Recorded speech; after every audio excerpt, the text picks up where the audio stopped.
आज सारा राज्य महिला माने सुरक्षित मन करना, शिशु सुरक्षित मन करना, आदिवासी दलित लोक माने निजको सुरक्षित मन करना। तार कारण आपण कहते सरकार मात्र 50 दिन सरकार 50 दिन सरकार भितर जेतिकी महिला ऊपर अत्याचार है, जेतिकी गण दुष्कर्म शिकार है, शिशु माने जो भली भाव रेप होगी मर्डर है, ये सरकार आंतरिकता नहीं क्या सुरक्षा देवाई।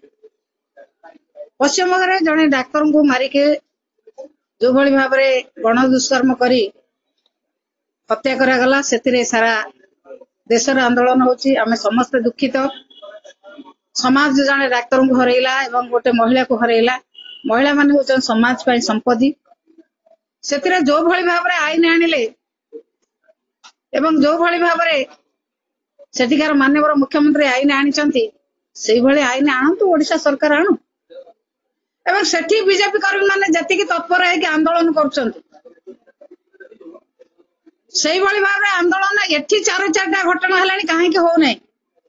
बीजेपी मुख्यमंत्री जे अच्छा माननीय मुख्यमंत्री राज्यर जिले में गोटे नाबालिका गण दुष्कर्म है अत्याचार शिकार है केस है, किंतु से कथा को 4 दिन पर लोकलोचन को आगला पुलिस से निष्क्रिय रहा।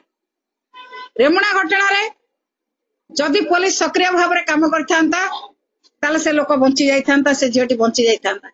सेठी पुलिस निष्क्रियता जोगु से मृत्यु वरण कला एवं ता बापा माँ से गोटे पिला हरैले।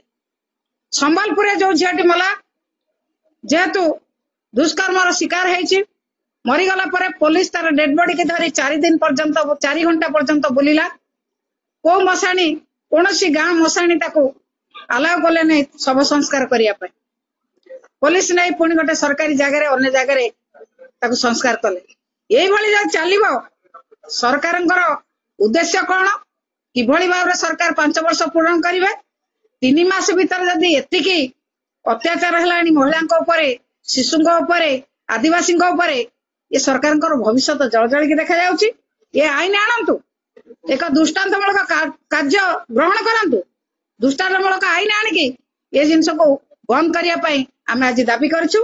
जदि सरकार आपको न करती ताले आमे जो भली भाव आमर दाबी जारी रखीचु आंदोलन करूँ एवं लोकों आम लड़ू। आदिवासी शिशु महिला आम लड़ू, राजरास्ता को ओह्लैबू। सरकार उद्देश्य असल मुखा कौन ताको आम लोकों पाखे परिप्रकाश करूँ।